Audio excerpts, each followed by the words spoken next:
শেষ বর্ষ পরীক্ষার্থীরা যারা 2023-এর পরীক্ষার্থী 2026-এর এই ফেব্রুয়ারি মাসে পরীক্ষা দিচ্ছেন, আপনাদের জন্য একটি টিকা হচ্ছে ক্ষমতা বহির্ভূত ঋণ গ্রহণ। এখানে 3টা শব্দ, ক্ষমতা বহির্ভূত ঋণ গ্রহণ।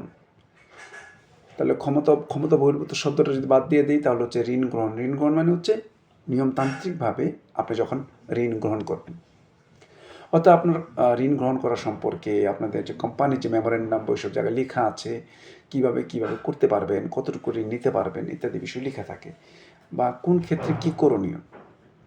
আর যখন শব্দটার মধ্যে ক্ষমতা বহির্ভূত শব্দটা আসবে, তখনই ক্ষমতা বহির্ভূত ম্যাটারটা হয়ে যায়, তখন আল্ট্রা ভাইরাস শব্দটা দিয়ে এটাকে চিহ্নিত করা হয়।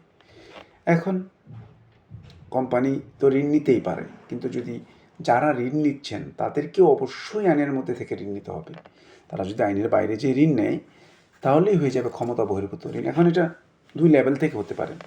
সরাসরি কোম্পানি নিয়ম বহির্ভূতভাবে ঋণ গ্রহণ করতে পারে, একে বলা হবে কোম্পানির ক্ষমতা বহির্ভূত ঋণ গ্রহণ।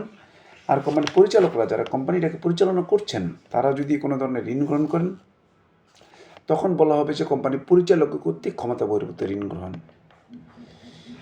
এখন এই ঋণ গ্রহণের ক্ষেত্রে তাহলে দায় দায়িত্ব আসবে কি? ব্যক্তিগতভাবে দায় দায়িত্ব আসবে, যে বা যারা ক্ষমতা বহির্ভূত কাজ করবে এই দায় থেকে তারা মুক্ত হতে পারবেন না এবং তাদেরকে এটা সমাধান করতে হবে। এই হচ্ছে মূলত ক্ষমতা বহির্ভূত ঋণ সংক্রান্ত একটি টিকা আলোচনা করলাম।